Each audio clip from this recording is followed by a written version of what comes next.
الحمد لله الحمد لله نحمده ونستعينه ونستغفره ونؤمن به ونتوكل عليه ونعوذ بالله من شرور أنفسنا ومن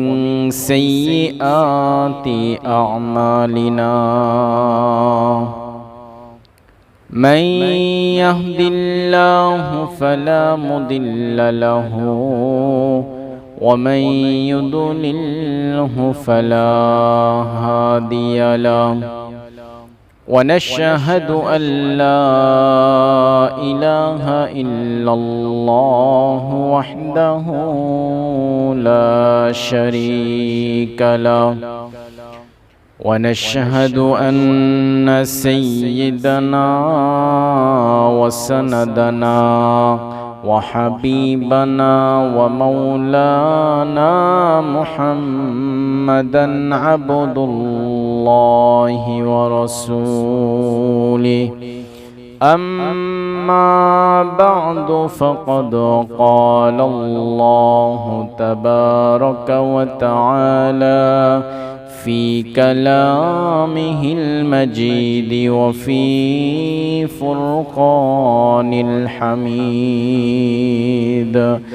أعوذ بالله من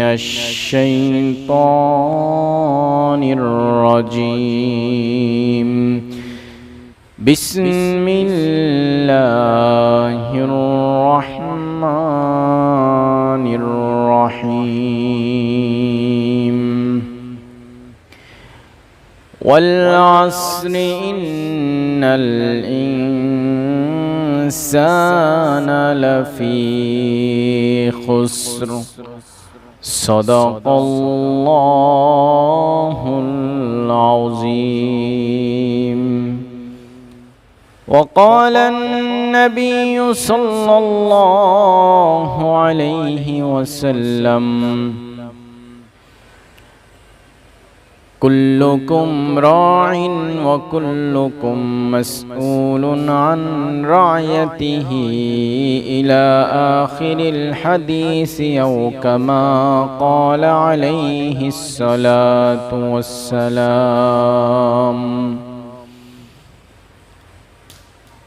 وقال الله تعالى في شان حبيبه إن الله وملائكته يصلون على النبي يا أيها الذين آمنوا صلوا عليه وسلموا تسليما اللهم صل على محمد وعلى آل محمد كما صليت على إبراهيم وعلى آل إبراهيم إنك حميد مجيد اللهم بارك على محمد وعلى آل محمد كما باركت على إبراهيم وعلى آل إبراهيم إنك حميد مجيد بلغ العلا بكماله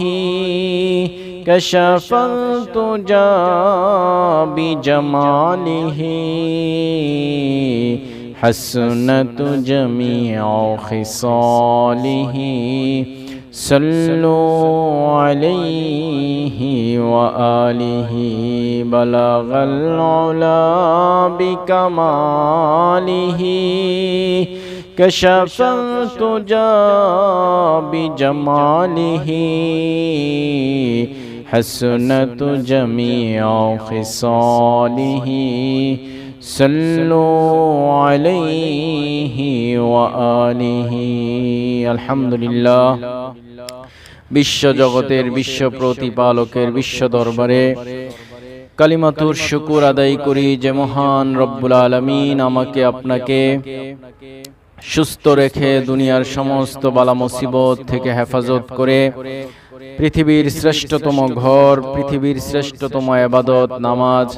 সেই পৃথিবীর শ্রেষ্ঠতম ঘরে পৃথিবীর শ্রেষ্ঠতম ইবাদত নামাজের জন্য আমাদেরকে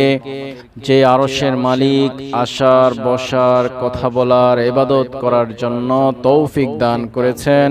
সেই মালিকের দরবারে সকলেই দিল খুলে একসঙ্গে উচ্চ আওয়াজে সকলে মিলে শুকরিয়া আদায় করি। সকলে বলি আলহামদুলিল্লাহ।